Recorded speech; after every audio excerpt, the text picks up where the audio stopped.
اعوذ باللہ من الشیطان الرجیم بسم اللہ الرحمن الرحیم۔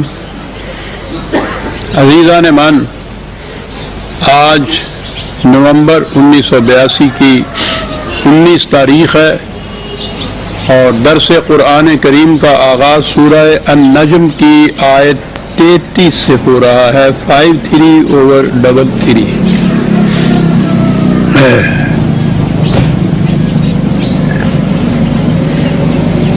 آپ کو یاد ہوگا کہ سابقہ درسوں میں سورہ النجم کس طرح سے اپنے ارتقائی منازل طے کرتی ہوئی آگے بڑھتی گئی۔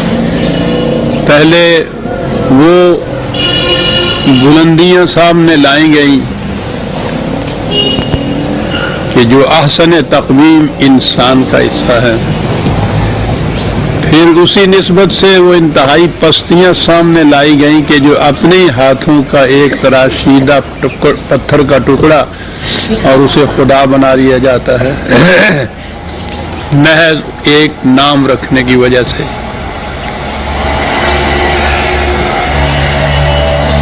اس کے بعد یہ چیز سامنے آئی کہ صحیح زندگی یہی تمہاری جسمانی زندگی نہیں ہے، تمہاری ذات کا نشو و نما یہ مقصود ہے، اور اصول یہ ہے کہ انسان کے جسم کی پرورش تو ہر اس چیز سے ہوتی ہے جسے وہ خود لیتا ہے، کھاتا ہے، اور اس کی ذات کی پرورش اور نشو و نما اس چیز سے ہوتی ہے جسے وہ دوسروں کی احتیاج کو مکانے کے لیے دے دیتا ہے۔ جسم کی پرورش لینے میں ہوتی ہے، انسانی ذات کی نشو و نما دینے میں ہوتی ہے، اور اس کے لیے اس نے کہا کہ اپنے آپ کو یوں ہی نہ سمجھ لیا کرو کہ ہمارا تزکیہ ہو گیا ہے۔ تزکیت کا معیار یہ ہے یؤتی مالہ یتزکا، جو اپنا مال و دولت دے دیتا ہے دوسروں کی احتیاج اور ضرورتوں کو پورا کرنے کے لیے، اس کی ذات کی نشو و نما ہوتی ہے۔ یہ ایک معیار اور اصول ہے، اور اسی معیار کے اسی بنیادوں کے اوپر قرآن کریم کے معاشی نظام کی ساری عمارت اٹھتی ہے۔ تمام افراد معاشرہ کی ضروریات زندگی کا پورا کرنا نظام یا اسلامی مملکت کے ذمے، تو اس سے وہ فری ہو گیا، آزاد ہو گیا، پریشانیاں اس کی ختم ہو گئی، کوئی کسی قسم کے تفکرات نہ رہے۔ یہ ذمہ داری مملکت یا نظام نے لے لی، اس کے ذمہ یہ ہوا کہ یہ پوری محنت کرے، اور اس محنت کا جو محصول ہو اسے معاشرے میں اس طرح تقسیم کیا جائے کہ کسی ضرورت مند کی ضرورت رکی نہ رہے، یہ دیے چلا جائے، اور جہاں تک اس کی ضرورت کا تعلق ہے وہ معاشرہ پورا کرتا چلا جائے۔ تو یہ جو دیے چلا جائے گا یہ ہے جس سے اس کے ذات کی نشو و نما ہوگی، جس نے آگے چلنا ہے۔ یہ اصول بتا دیے قرآن نے۔ یہی تھا نظام جو قرآن یہاں اسٹیبلش کرنا چاہتا تھا، اور جسے اسٹیبلش کیا حضور نبی اکرم صلی اللہ علیہ وسلم اور صحابہ کرام نے۔ اس کے بعد اکثر آپ یہ فقرہ سنتے رہیں گے کہ اس صدر اول کے دور کے بعد پھر ہماری ریل دوسری پٹڑی پر جا پڑی، وہ صدر اول کا دین، وہ نظام جو تھا وہ ختم ہو گیا، دوسرا دور آ گیا۔ اب آپ غور کیجئے قرآن کس انداز میں یہ بات کرتا ہے۔ میں نے کہا تھا نا کہ یہ ویسے تو سارا قرآن اس کا ایک ایک لفظ اپنی اپنی جگہ ہمالیہ پہاڑ ہے، لیکن یہ بعض صورتیں ایسی ہیں کہ جس میں وہ تمام جتنا بھی اس کی تعلیم کا ملخص ہے ارتکازاً کنسنٹریٹ کر کے ایک جگہ دیا گیا ہے۔ سورہ النجم کے اندر یہ چیز آئی ہوئی ہے۔ اب پہلی آیت یہ تھی کہ اپنے آپ کو یوں ہی نہ سمجھ لیا کرو کہ ہمارا تزکیہ ہو گیا. وہ تزکیہ تو اس کا ہوتا ہے کہ جو مال اپنا مال و دولت دے دیتا ہے دوسرے کو اپنے تزکیہ کے لیے. اور یہ نظام تھا کہ جو قائم کیا. اب اگلی آیت کی طرف آئیے کہ نظام تو یہ تھا جو قائم کیا. کہا افرأیت الذی تولی، تم نے ان کی حالت پر بھی غور کیا کہ جو پھر اس نظام سے پھر گئے. یعنی اندازہ لگائیے کہ یہ نزول قرآن کے زمانے کی آیت ہی ہے نا. نبی اکرم صلی اللہ علیہ وسلم کے سامنے حضور پر تو نازل ہوئی، اس دور میں ہوئی جب یہ نظام متمکن تھا. قرآن کے یہی اصول جو تھے وہی معاشی نظام بنے گئے ہوئے تھے. اب اس میں یہ چونکہ خدائے خبیر و علیم کی طرف سے نازل کردہ وحی تھی، اس میں تو قیامت تک کے حالات خدا کی آنکھوں کے سامنے تھے، جیسا کہ ہم کہا جاتا ہے کہ علم میں تھے.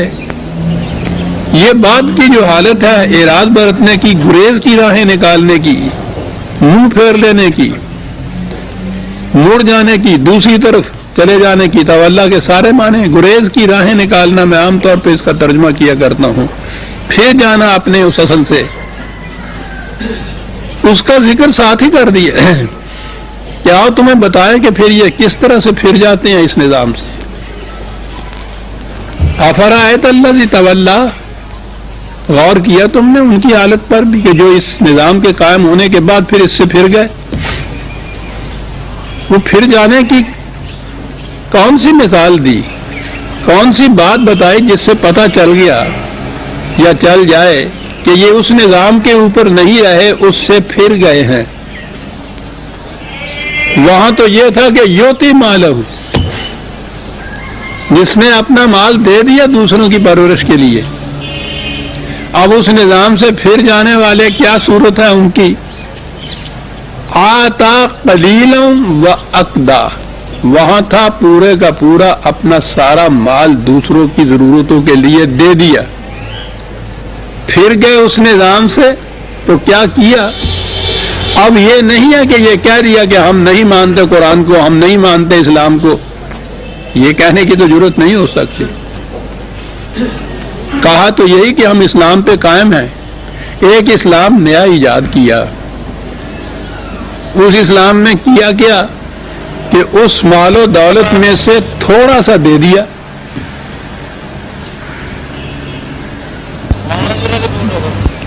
اور اس کے بعد باقی اپنا مال لے کے ایسے ہو گئے جیسے پتھر کی چٹان ہوتی ہے کہ اس میں سے ایک قطرہ بھی پانی کا نہیں نکلتا.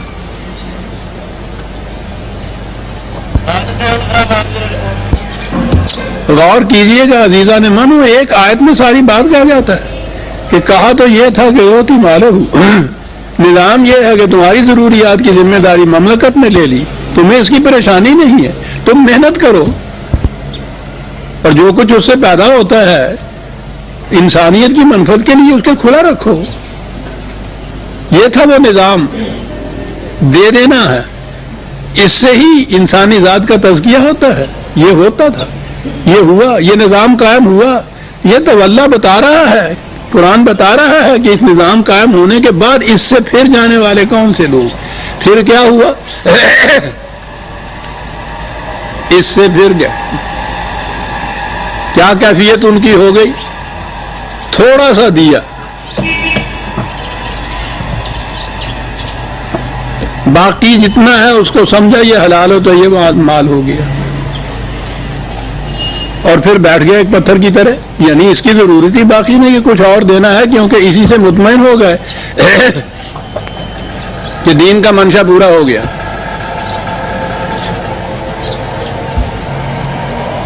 کیا کہنے ہیں قرآن کے اس لفظ تولا کے ساری تاریخ آ جاتی ہے اس میں عزیزان من ہماری. پھر گئے اس نظام سے اور ایک نیا نظام قائم کیا،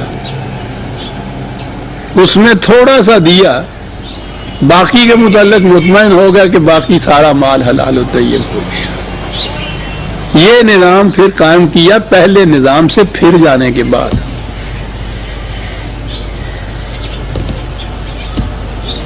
اب آپ غور کیجئے کہ یہی نظام نہیں ہمارے ہاں چلا آ رہا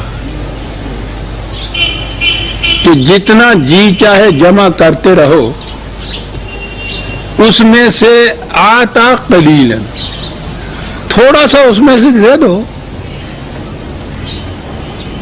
کچھ فیصد، 2.5 صحیح، آتا قلیلا، وہ تھا کہ وہ سارے کا سارا ينفقونها، یہاں ہوا آتا قلیلا، تھوڑا سا دیا، یہ ہے تولا۔ آپ کو یاد ہو یا نہ بھی ہو تو پھر بار بار دہرانا پڑتا ہے۔ آپ کو معلوم ہے کہ یہ بے حد و نہایت مال و دولت کا جمع کرنا، انبار در انبار لگانا اور اس میں سے اتنا سا دینا، یہ کیسے آیا اسلام کے اندر؟ یہ سارا اسلام جو بنا ہوا ہے یہ تو آپ کے دور ملوکیت کا ہے۔ ملوکیت آئی تو بنیاد چلی گئی اسلام کی، اس کے ساتھ ہی سرمایہ داری آئی کہ اس کے بغیر قائم ہی نہیں رہ سکتی ملوکیت۔ اور چونکہ عوام جمہور اسلام پسند تھے، ان کے علی رغم کوئی ایسی بات نہیں کی جا سکتی تھی جسے وہ سمجھیں کہ اسلام کے خلاف ہو رہا، اسلام کو ہی ایسا بنا دیا جو ان کی منشا کے مطابق ہو اور جمہور مطمئن ہو جائے کہ اسلامی ہو، جو کچھ ہو رہا ہے یہ اسلامی ہے۔ یہ انبار در انبار جمع کر کے اس میں سے اتنا سا دے دینا۔ آپ کو یاد ہوگا کئی مرتبہ یہ روایت بخاری کی آ چکی ہے ہمارے سامنے کہ جب یہ آیت نازل ہوئی، وہ سورہ توبہ کی آیت، الفاظ سامنے لے آؤں، 9/34، والذین یکنزون الذھب والفضة ولا ينفقونها فی سبیل اللہ فبشرهم بعذاب علیم۔ جو لوگ مال و دولت جمع کرتے رہتے ہیں اور اسے خدا کی راہ میں خرچ کرنے کے لیے کھلا نہیں چھوڑ دیتے، یہ دیکھیے ولا ينفقونها، پورے مال کے متعلق یہ ہے، اس میں سے کچھ خرچ کر دیتے ہیں، نہیں ہے، میں سے نہیں آیا ہے، وہ تو اس کی ضمیر بتا رہی ہے پورے کے لیے، ولا ينفقونها۔ اور آگے جو آیت کا باقی حصہ ہے، یوم یحمى علیہا فی نار جہنم فتقوی بہا ھذا ما کنزتم لانفسکم، یہ سارے کے سارے اس مال و دولت کے متعلق چلا آ رہا ہے کہ وہ جمع کرتے ہیں، اپنی ذات کے لیے رکھتے ہیں اور اس کو نوع انسانی کی منفعت کے لیے کھلا نہیں چھوڑتے۔ ان کی کیفیت یہ ہے کہ ان کو عذاب علیم کی بشارت دے دو، اور جب یہی مال و دولت کے یہ ٹکڑے چاندی اور سونے کے تپائے جائیں گے جہنم کی آگ میں اور داغا جائے گا ان کے جسموں کو، تو یہ تو سارے کے سارے کے متعلق۔ اور وہ نظام ایسا ہے جس میں کہہ دیا گیا کہ یسألونک ماذا ينفقون، پوچھتے ہیں آپ سے کہ یہ اپنی کمائی میں سے ہم کتنا دوسروں کے ضرورت کے لیے دے دیں، کہا قل العفو، جتنا تمہاری اپنے ضرورت سے زائد ہے وہ سب کا سب تمہاری ضرورت پوری ہو رہی ہے مملکت کی طرف سے، تو تم نے رکھنا کہاں کے لیے ہے، پورے کا پورا یہ نظام تھا۔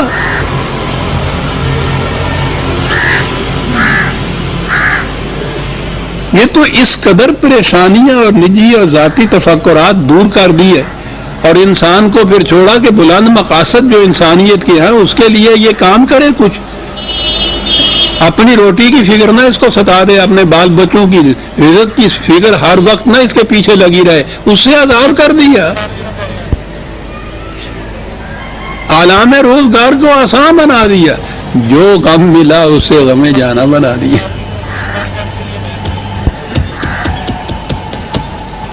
کہا کاہے کے لیے رکھنا؟ تو یہ قرآن کی آیت ادھر یہ کہ پوچھتے ہیں کہ کتنا دینا ہے ہم نے، انہوں نے کہا کہ اپنی ضرورت سے زائد جتنا بھی ہے سارا دوسروں کے لیے، جمع کہاں کے لیے کرنا ہے؟ یہ جمع رکھنا جو ہے مال کا، یہ اسلام کے بنیادی معاشی نظام کے خلاف تھا۔ اب اس روایت کی طرف آئیے۔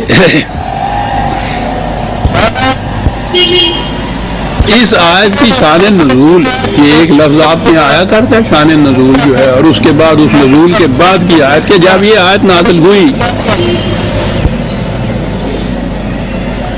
تو صحابہ میں بڑا اضطراب پیدا ہوا، معاذ اللہ، خدا کی طرف سے آیت نازل ہو اور ان میں اس کی وجہ سے بڑا اضطراب پیدا ہو جائے۔ جن کے لیے قرآن نے سرٹیفکیٹ دیا ہے رضی اللہ عنہم و رضوا عنہ، ہم آہنگ ہو گئے وہ خدا کے احکام کے ساتھ، ان پہ یہ چیز بڑی گراں گزری صاحب، اضطراب پیدا ہوئے۔ بڑے بڑے معاذ اللہ مہاجر اکٹھے ہوئے تھے نا، بڑے بڑے سرمایہ دار کہ صاحب آپ کیا بنے گا، آپس میں انہوں نے فیصلہ کیا کہ کسی کو بھیجنا چاہیے نمائندہ بنا کے نبی اکرم صلی اللہ علیہ وسلم کی ذات مبارک میں۔ سنیے یہ کس انداز کی یہ روایتیں وضع ہوئی ہیں، یعنی اس خداوندی حکم کو بدلنے کے لیے اس کے لیے ایک وفد بھیجا جائے، ایک نمائندہ کون سا چنا؟ حضرت عمر رضی اللہ تعالیٰ عنہ، جن کے خلافت کے زمانے میں جب 22 لاکھ مربع میل کا وہ سربراہ مملکت تھا، وہ ممبر پہ کھڑا ہوا اعلان کر رہا تھا تو 10 پیوند ان کے تہمت میں لگے ہوئے تھے۔ وہ شخص نمائندہ بن کے جاتا ہے سرمایہ داروں کا حضور کے پاس، دل کہاں پڑتا ہے کلیجہ یہ تصور کر کے کہ خدا کا حکم رسول اللہ صلی اللہ علیہ وسلم پہنچا رہے ہیں، صحابہ میں اضطراب ہے، وفد بن رہا ہے، نمائندگی کر رہے ہیں حضرت عمر، جا کے حضور سے کہہ رہے ہیں کہ آپ کو کچھ پتہ ہی بھی ہے کہ اس حکم سے آپ کے صحابہ پہ کیا گزری، خدا کے اس حکم کے رد عمل آپ کے صحابہ کا کیا ہوا، وہ ہوئے کہا کیا ہے؟ وہ کہتے ہیں کہ وہ تو سارا مال و دولت کہا جا رہا ہے کہ یہ جمع کرنا بالکل اس میں تو دوزخ کی آگ ہے یہ۔ آپ مسکرائے کہنے لگے انہیں پتہ نہیں ہے کہ زکوٰۃ کا حکم جو آیا ہے نا اس سے یہ مسئلہ حل ہو جاتا ہے، اس میں سے اگر 2.5% دے دیا جائے تو باقی سارا مال و دولت حلال و طیب ہو جاتا ہے۔ کہا ہے کہ یہ سننے کے بعد حضرت عمر نے وہاں نعرہ تکبیر بلند کیا، اتنا بڑا قلعہ فتح کیا، صحابہ کو آگے بتایا، سب خوش ہو گئے سب، معاذ اللہ۔ آتا قلیلم، یہ تولا کے بعد آتا قلیلم، اس کی سند وہاں پہنچائی جا رہی ہے، قرآن میں تو کہیں نہیں تھا کہ 2.5% دے دو، وہاں تو ينفقون تھا، وہاں تو قل لفظ تھا، اور اس نظام میں سوال ہی نہیں جمع کرنے کا، کاہے کے لیے جمع کیا جائے، سردردی بھول لی جائے۔ تولا، انہوں نے اس نظام سے گریز کی راہیں نکالی، پلٹ کے پیٹ موڑ لی اور دوسرا نظام قائم کیا، آتا قلیلم و افدا۔ کہا خدا کے احکام میں تو یہ بات نہیں تھی ایسی کہ اس سے تزکیہ ہو جائے گا، باقی مال حلال و طیب ہو جائے گا۔ عندہ علم الغیب فہو یرا، تو کوئی ان کے پاس غیب کا علم ہے جس سے یہ سندیں لاتے ہیں کہ نہیں اب ٹھیک نظام یہی ہے آتا قلیلاً والا؟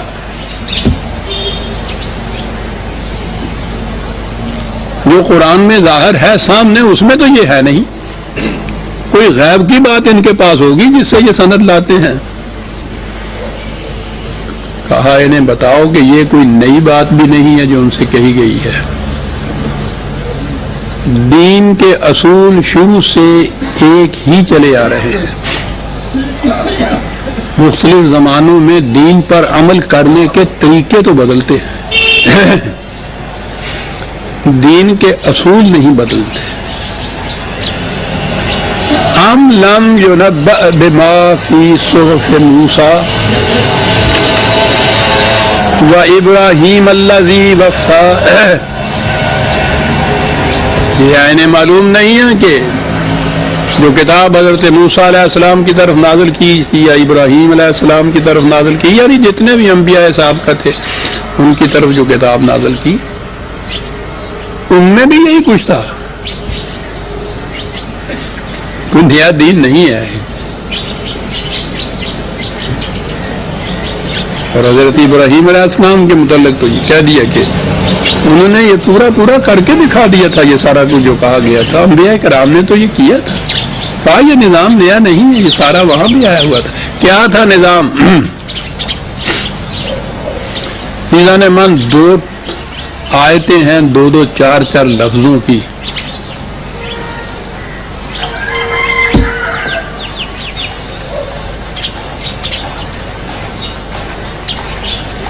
مذاکرے ہوتے ہیں، سیمینار ہوتے ہیں کہ اسلام کا معاشی نظام کیا ہے. 2 آیتوں کے اندر معاشی نظام بھی اور سیاسی نظام بھی دونوں آ گئے. موافقی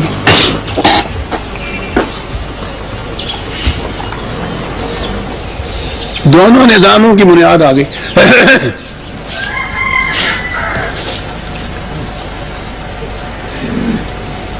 وہ 2 آیتیں یہ ہیں جو شروع سے دین کی بنیادیں چلی آ رہی ہیں. صحف موسیٰ اور صحف ابراہیم کے اندر بھی یہی ہے. اب یہ قرآن میں بھی یہی کچھ دیا گیا ہے. اور وہ یہ تھی بنیاد جو بنائی 2 آیتوں میں. عزیزان من، اللہ تزر وازرۃ وزر اخری وان لیس للانسان الا ما سعی. بات ختم 2 آیتوں کے اندر.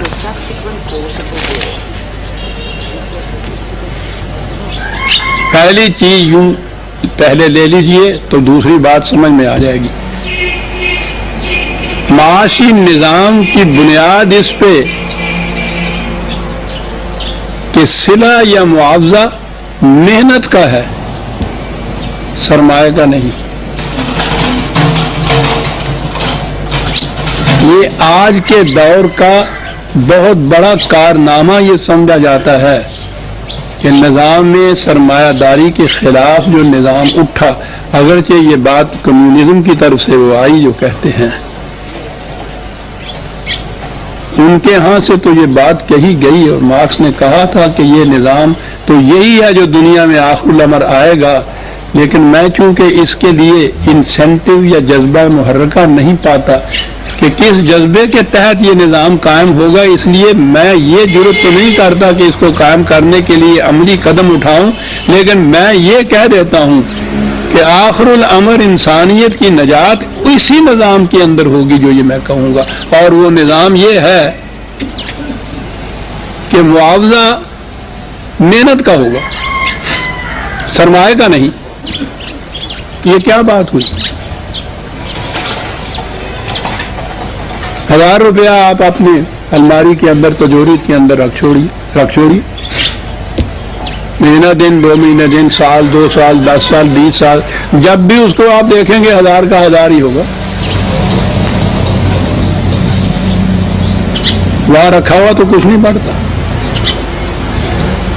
اسی 1000 کو آپ نے کسی دوسرے کو دے دیا قرض، کہیں انویسٹ کر دیا، اور اس کے بعد آپ دیکھا 6 مہینے کے بعد تو اس میں سے 100 روپے کا اضافہ ہوا. یہ اضافہ کیسے ہوا؟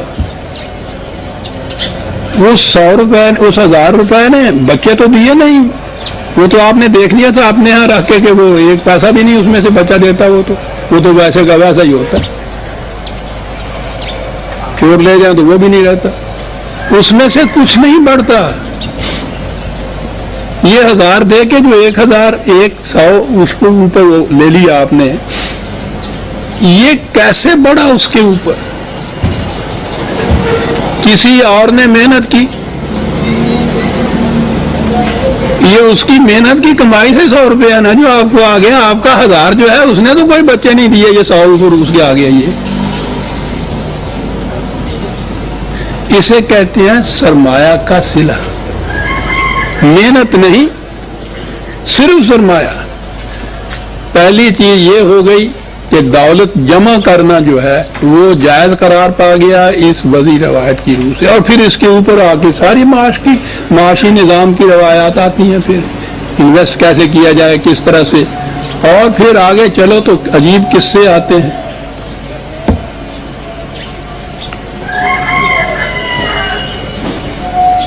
بنیاد یہاں آ گئی. وہاں یہ تھا کہ پورے کا پورا دے دینا ہے، جمع نہیں کرنا. جمع وہ کیا جاتا ہے نا، اسے کہتے ہیں سرپلس منی. فالتو دولت، زائد دولت، اپنی ضرورت سے زیادہ جو ہوتا ہے سرپلس منی. یہ نظام سرمایہ داری کی بنیاد سرپلس منی پر ہے. جو ضرورت سے زائد اس کو جمع رکھنا، پھر اس کو دوسروں کو دے دینا. دوسروں کو دینے کی شکلیں بڑی مختلف ہوتی ہیں. ہر دور میں اکنامکس جو ہے وہ بدلتی رہتی.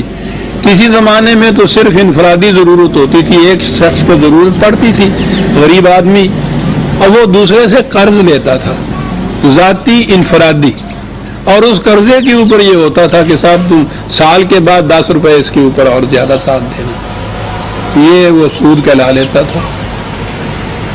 اب اس کے بعد کئی شکلیں بدلی.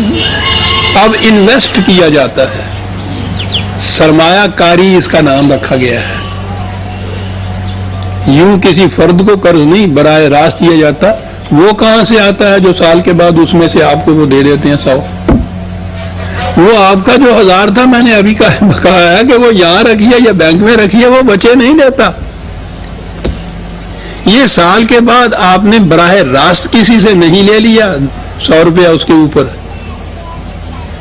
جو ذہن میں آیا کہ صاحب وہ قرض دیا تھا اور ہم نے اس کے اوپر بیاج لے لیا ہے. نہیں، یہاں دے دیا جا کے بینک. اب آگے جو کچھ وہی قصہ جو آپ کر رہے تھے افراد کے ساتھ کہ دیا اور اس کی محنت میں سے لیا، یہ وہ وہاں کرتے ہیں.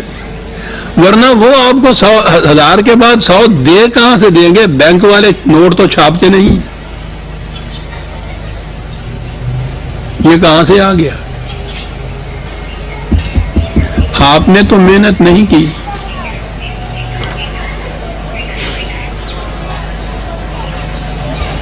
محنت تو کسی اور نے کی ہے، وہ آپ کے سامنے بھی نہیں ہے، آپ کو اس کا علم بھی نہیں ہے. لیکن یہ تو بات ہے نا کہ کسی کی محنت کی کمائی ہے نا جو آپ کو زائد ملی ہے. آپ کی محنت کی کمائی نہیں، کسی اور کی محنت کی کمائی ہے. اور اس نے جسے ربا کہتے ہیں، اپنے اصل کے اوپر کچھ زیادہ، اس کے لیے پہلے ہی دن اس نے جڑ کاٹ کے رکھ دی کہ لیسا للانسان الا ما سعى. حلال و طیب صرف وہ ہے جو اس کی محنت کی کمائی ہے.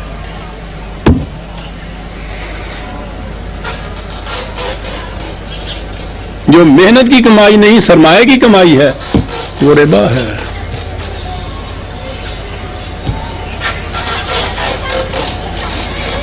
اور اس کی تفصیل قرآن نے تشریح خود کر دی.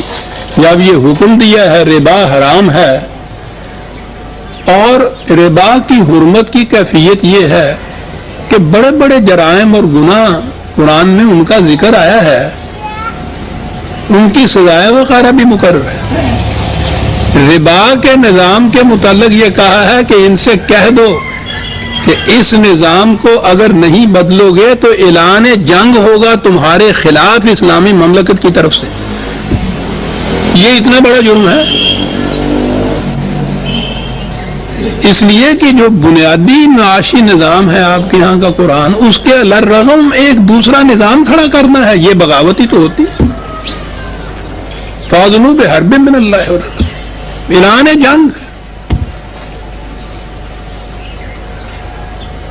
یہ اعلان کرنے کے بعد کہا کہ لوگوں نے دیے ہوئے تھے قرضے دوسروں کو، انہوں نے کہا کہ کیا کہا ہے؟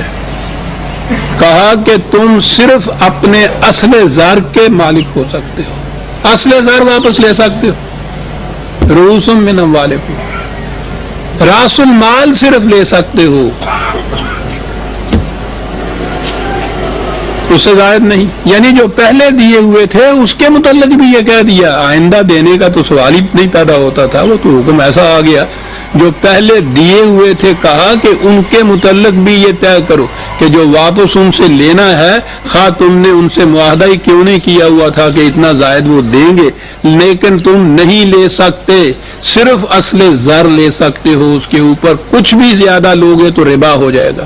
ربا کے معنی زیادہ اور بڑھوتری کے ہوتے ہیں.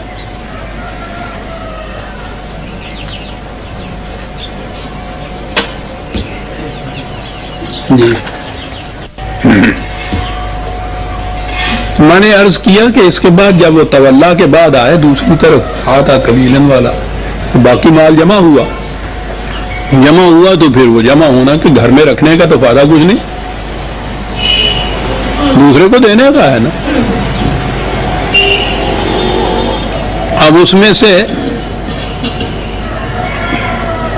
پہلے ذرا اس کاروبار میں, سودی کاروبار میں, میں وہ کوٹیڈ کروں گا, دیانت تھی تو اس کو سود ہی کہا جاتا تھا. اب جب وہ اسلامی ہوا ہے تو اس کو منافع کہنے لگے, وہ نام دوسرا آ گیا. آسمان سب میں تو منہ, یاد ہے آپ کو یہ اسی میں آیت آئی ہوئی کہ تم نے کچھ نام رکھ لیا اس کا. اور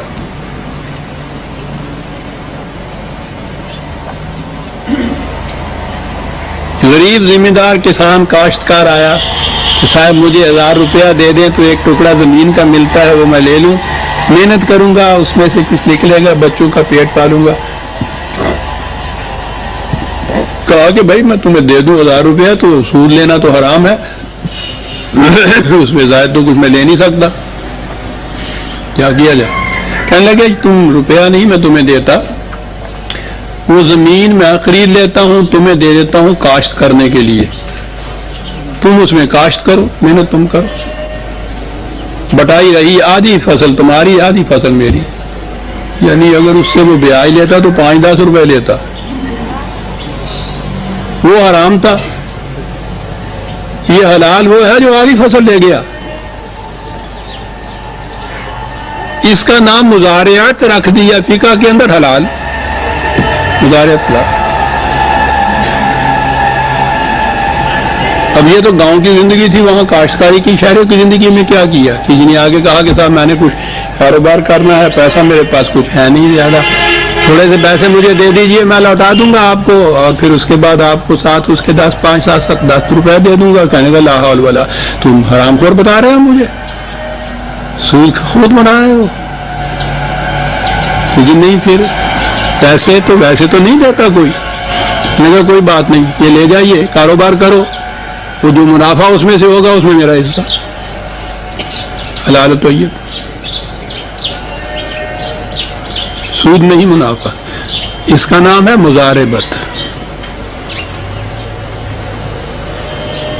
یہ سب حلال ہے.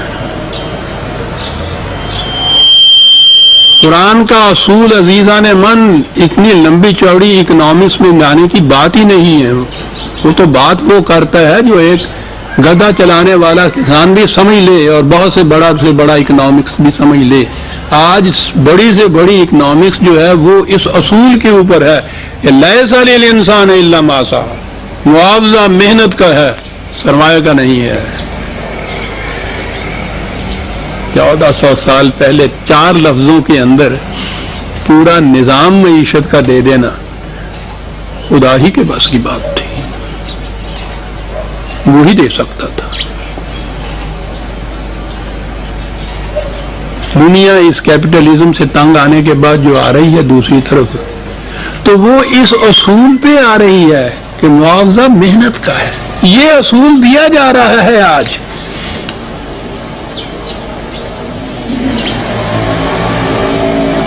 انہیں یہ جذبہ محرکہ جسے کہا تھا نا مارکس نے کہ میرے وہ نہیں مجھے ملتا, یہ نہیں ملتا کہ ایک شخص اتنی محنت کر کے اتنا پیسہ کمائے, دوسرے کو دو اور اس میں سے کچھ آپ نہ لے. وہ کیوں کرے ایسا, یہ بات جو تھی نا, یہ کیوں والی بات قرآن نے کہی. یؤتی مالہ یتزکا, ایمان ہے نا تمہارا کہ زندگی جسم ہی کی نہیں ہے, زندگی انسانی ذات کی بھی ہے, اور انسانی ذات کا تزکیہ نشو و نما اس سے ہوتی ہے, مال سے جو دیا جاتا ہے. یہ جذبہ محرکہ تھا. اس پہ یہ بخوشی دیتا چلا جائے گا. اس میں یہ نہیں کہے گا کہ میرا حصہ باقی واپس میں دیتے ہو روپیہ تو 10 روپے یا 20 روپے ساتھ دو. اس میں تو دینا تھا. لیس للانسان الا ما سعی. اور اسی کے ساتھ دوسرا ٹکڑا جو معاشی نظام میں بھی آئے گا اور آپ کے سارے سیاسی، عمرانی، تمدنی، معاشرتی نظام میں بھی آئے گا، زندگی کے ہر گوشے میں آئے گا. اور وہ ہے کہ لا تزر وازرۃ وزر اخری. کوئی بوجھ اٹھانے والا دوسرے کا بوجھ نہیں اٹھائے گا. کیا نظام ہے عزیزان ایمان. یہ باطل کا ہمارا نظام سارا یہ ہے کہ ذمہ داری کسی کی ہوتی ہے، اٹھا کوئی رہا ہوتا ہے. ایسی ایسی ٹیکنیک ایجاد کی جاتی ہیں کہ دوسروں کی ذمہ داری دوسروں کے سر پہ پڑے. کہا یہ ہے نظام. معاشی نظام کے اندر لیجیے تو بات صاف ہے، بوجھ ہے، دوسرا نہیں اٹھائے گا. اور باقی جتنی زندگی یہ گوشے ہیں اس کے اندر اگر نظام یہ ہو کہ ہر شخص اپنی ذمہ داری خود اٹھائے، دوسرے کے سر پہ نہ لا دے. یہاں کوشش ہوتی ہے کہ ہر دوسرے کو لدو بنایا جائے کسی طرح سے، اس کے ذمہ ڈال دی جائے، اس پہ ذمہ داری ڈال دی جائے. یہاں جتنا اونچا ہوتے چلے جاتے ہیں اسٹرکچر میں اتنا ہی اپنی ذمہ داریاں کام ہوتی جاتی ہیں، دوسرے کے اوپر زیادہ لاتے چلے جاتے ہیں. کا نظام یہ ہے ہر فرد اپنی ذمہ داری آپ کو دے گا، کسی دوسرے کے کندھے پہ سر کے اوپر نہیں لا دے گا. کتنا عظیم اصول ہے. میں نے عرض کیا نا کہ اس کو پھیلائیے سیاست میں، تمدن میں، معاشرت میں، معیشت میں بھی.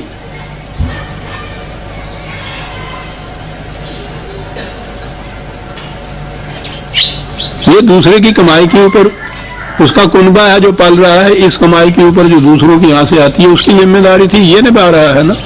صبح سے شام تک محنت کرتا ہے، اپنے بچوں کی ذمہ داری بھی نبھا رہا ہے، اس کے بچوں کی ذمہ داری بھی لیے ہوئے ہے. اس چیز کو بطور اصول کے یاد رکھیے عزیزان ایمان. کسی کی ذمہ داری لینا. قرآن کریم نے اس عبوری دور میں جب ابھی وہ نظام قائم نہ ہوا ہو، اس نے کہا ہے کہ فی اموالہم حق للسائل والمحروم.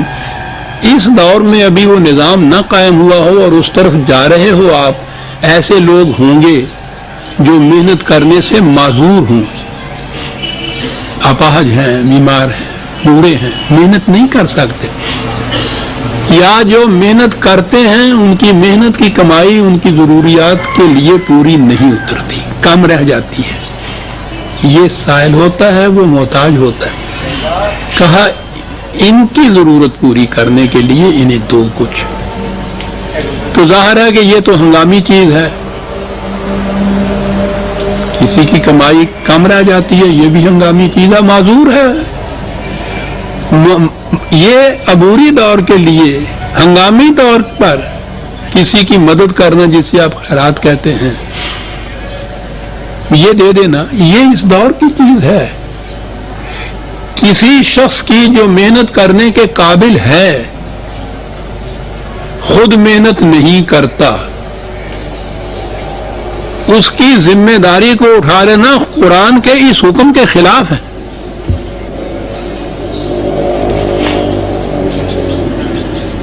یہ جتنے اٹے کٹے گداکار بنے پھرتے ہیں نا، وہ کون تھے جن کی ذمہ داری کسی نے اٹھائی؟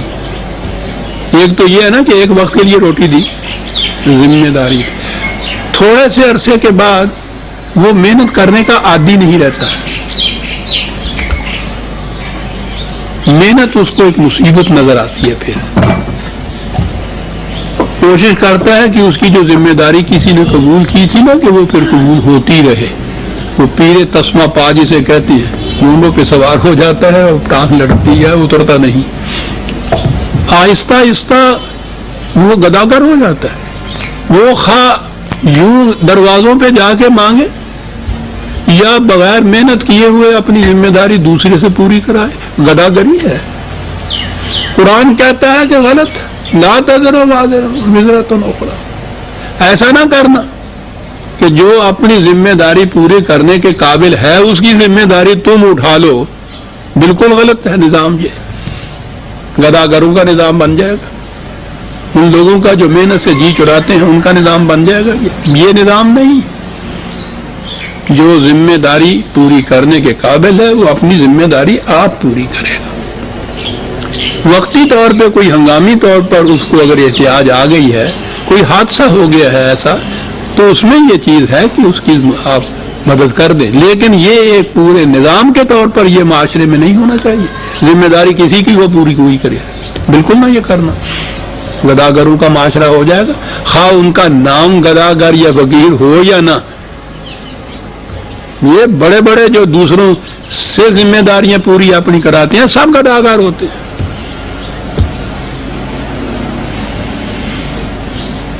دو اصول دیے قرآن نے، ہر شخص اپنی ذمہ داری آپ پوری کرے گا، دوسرے پہ نہیں ڈالے گا، اور معاوضہ محنت کا ہوگا، سرمایہ کا نہیں ہوگا۔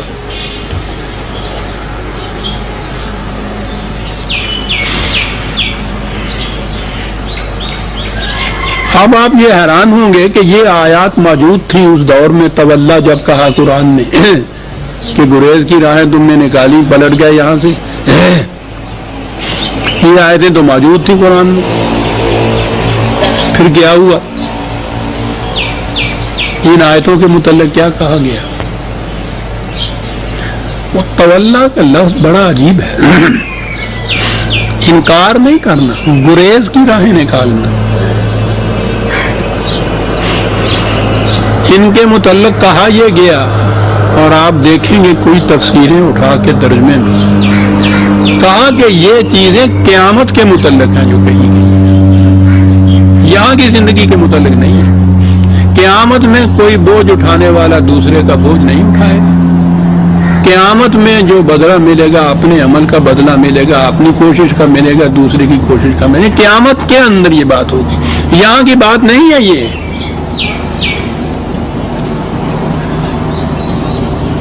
اب یہ اس کی تفسیر کر دی، مسئلہ حل ہو گیا۔ تین آیات کا تعلق یہاں سے ہے، یہاں سے متعلق ہے ہی نہیں، یہ تو وہاں کی بات ہے۔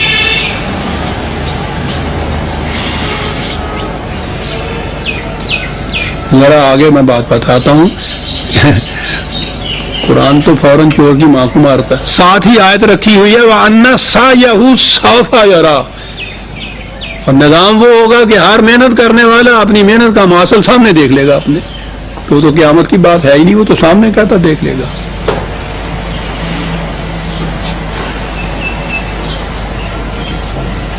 اب آئیے ذرا اس کی اور تشریح کی طرف، وقت تھوڑا ہے ورنہ میں بات ذرا اور خیر۔ اگلی دو آیتیں یہ ہیں، ان سعیہ سوف یرا ثم یجزاہ الجزاء الاوفی، اپنی محنت کا محصول سامنے دیکھ لے گا اور وہ دیکھے گا کہ محنت کا پورا پورا بدلہ مل گیا ہے اس کو۔ قیامت پہ اٹھا رکھیے یہاں کا مسئلہ، یہاں جو جی میں آئے کرتے رہیے۔ قرآن نے کہا ہے کہ عدل کرو، کہا یہ قیامت کے متعلق ہے، یہاں سب بے انصافیاں کرو، جو جی میں آئے کرو، قیامت کے متعلق ہے یہ۔ ذرا دیکھیے، میں عرض کر دوں ایک اصول یاد رکھیے گا، قیامت کے متعلق روز جزا جسے کہا جاتا ہے، نتائج کے باہر آنے کا دن، اس میں خصوصیت اس کی یہ ہے، اس دن یا اس دور میں والامر یومئذ للہ، ہر معاملہ خدا کے حکم کے مطابق طے ہوگا۔ اب جب خدا کے حکم کے مطابق جب طے ہو معاملہ، تو اس کے بعد یہ کہا کہ وہاں یہ چیز ہوگی کہ کوئی دوسرے کا بوجھ نہیں اٹھائے گا، کوئی محنت کا سرمایہ کوئی مار کے نہیں لے جائے گا، جب خدا کے حکم کے مطابق فیصلے ہوں گے۔ اب اس کے لیے اس نے ایک روز جزا یا قیامت کا بھی بتا دیا کہ خدا ہی کا حکم چلے گا، کسی اور کا نہیں. اور یہاں اس نے یہ کہا کہ نظام صحیح وہ ہے جس میں خدا ہی کا حکم چلے، کسی اور کا نہیں. تو جو چیزیں قیامت کے متعلق کہی وہ تو یہاں خود بخود عائد ہو گئی. شرط صرف یہ ہے کہ جس وقت جس معاملے میں جس نظام میں صرف خدا کا حکم چلے، انسانوں کا نہ چلے، اس میں یہ ہوگا. وہ یہاں قائم کرو. پہلی چیز تو یہ ہے کہ یہاں کام کرو. الحکم للہ، یہاں قائم کرو وہ نظام. جب وہ قائم کرو گے تو یہ جو کچھ کہا جا رہا نا تم کہ یہ قیامت میں ہوگا، وہ یہاں ہوگا. کیا ہوگا؟ پہلے میں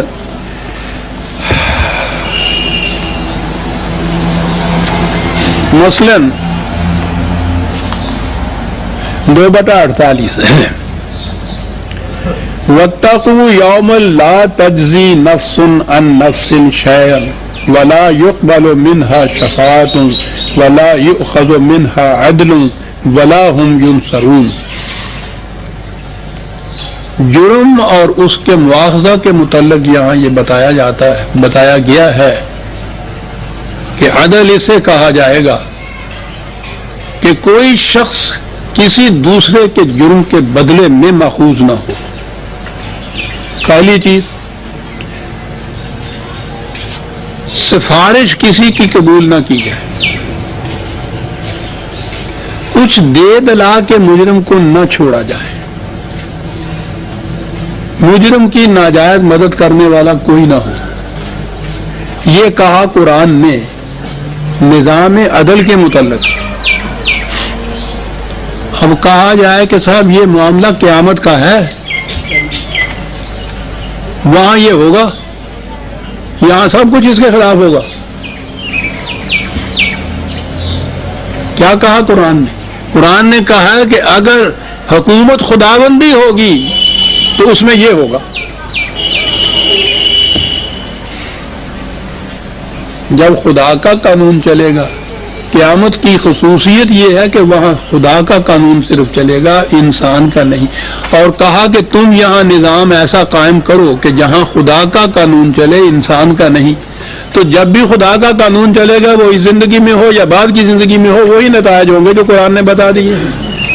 کہ اس نظام میں کوئی مجرم جرم کرنے کے بعد چھوٹ نہیں جائے گا، کوئی کسی کو چھڑا کے نہیں لے جائے گا، رشوت دے کے نہیں چھوٹ سکے گا، سفارش سے نہیں چھوٹ سکے گا، کسی کے اثر کے ماتحت نہیں چھوٹ سکے گا، کوئی کسی کی مدد نہیں کر سکے گا. کب؟ جب بھی خدا کے حکم کے مطابق نظام عدل قائم ہوگا. اب یہ کہ یہ قیامت میں ہی ہوگا، یہاں تو پھر یہاں تو باطل کا ہی نظام رہے گا نا. یہ سارا سلسلہ انبیاء اور رشد و ہدایت اور یہ سارا کے سر وہ سارے کے سارے باطل ہو گیا. یہاں تو اس نے کسی کام ہی نہیں آنا. یہ تو معاملے سارے قیامت کے ہیں، اور قیامت میں اللہ میاں خود قائم کرے گا سارا نظام. ہم نے تو کرنا ہی نہیں، قصہ ختم ہو گیا. اسلام دام کی باتیں ساری افسانہ ہو گئی معاذ اللہ. اس اصول کو یاد رکھیے. قیامت کے معنی ہیں وہ دور جس میں الامر یومئذ للہ، وہاں حکم فیصلے خدا کے قانون کے مطابق ہوں گے.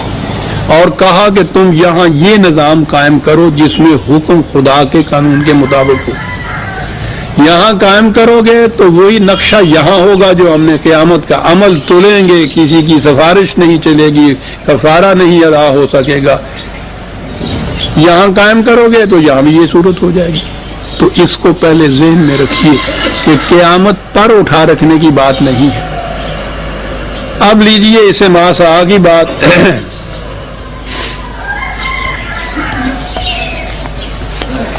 حضرت موسیٰ علیہ السلام کو حکم دیا جا رہا ہے طور کی وادیوں پہ، جب پہل منصب نبوت سے سرفراز کیا گیا.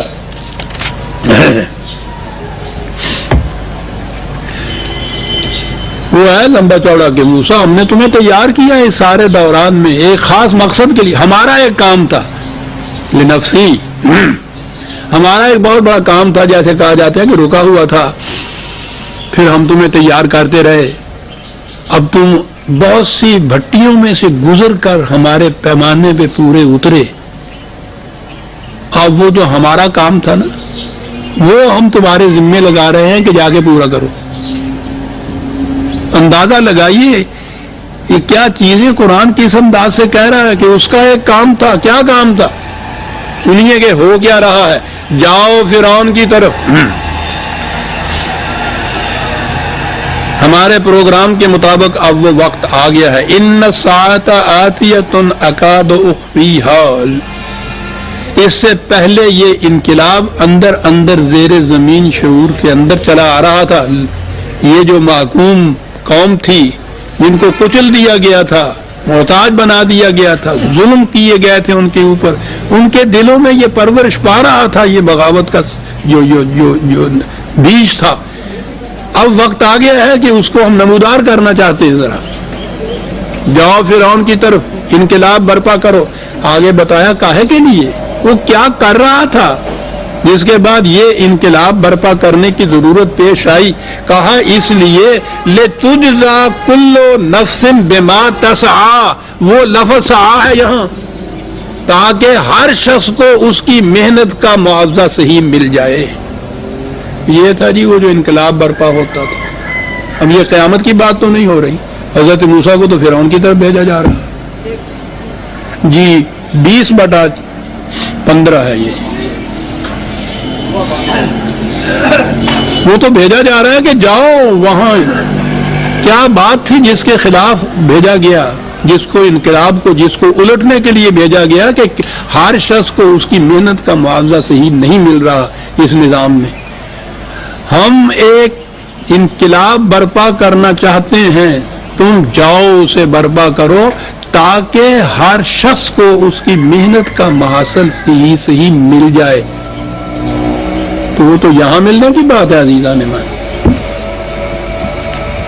کیا نہ ہو, یہ ہے 20/12. اسی میں آگے ہے 20/112. وَمَن يَعْمَلْ مِنَ الصَّالِحَاتِ وَهُوَ مُؤْمِنٌ فَلَا يَخَافُ ظُلْمًا وَلَا هَضْمًا. ایمان اور عمل صالح کے مطابق نظام قائم کرو جس میں کسی شخص پہ ظلم نہ ہو, کوئی کسی کی محنت کو ایکسپلائٹ نہ کرے. بات صاف ہو گئی. تو یہ تو معاملے یہاں کی سارے ہیں. حضرت موسیٰ علیہ السلام نے فرعون سے یہ تو نہیں کہا تھا کہ تم جو جی میں آئے, یہاں کھلی چھٹی ہے, جو جی میں آئے کر لو, قیامت میں چلنا وہاں دیکھنا پھر بجھ جائے گی. ساڈے محلے بھی آؤ گے نا کسی دن,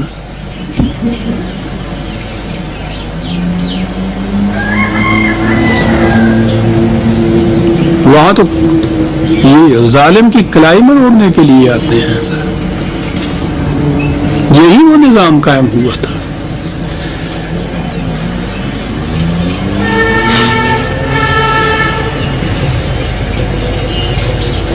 میں سمجھتا ہوں کہ یہ ابھی مزید تشریح کا محتاج ہے.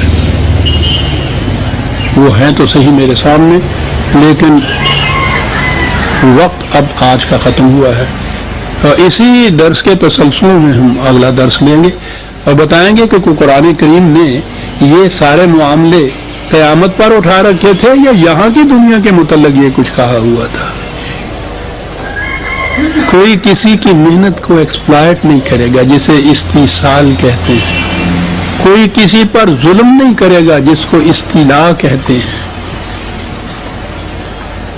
جبر کرنا کسی کے اوپر, ظلم کرنا کسی کے اوپر, کسی کی محنت کو ہضم کر جانا, لفظی ہضم ہے, یہ کچھ یہ نہیں ہوگا. کہا یہ تھا ہمارا کام اب تک رکا ہوا, جو ہم کرانا چاہتے تھے تمہیں تیار کیا گیا ہے اس مقصد کے لیے. جاؤ اور وہاں جا کے ایسا انقلاب برپا کرو کہ ہر شخص کو اس کی محنت کا معاوضہ صحیح مل جائے. یہ ہے انقلاب پیغمبری جس کے لیے خدا اپنے نبیوں کو تیار کرتا تھا. لہذا یہ جو چیز تھی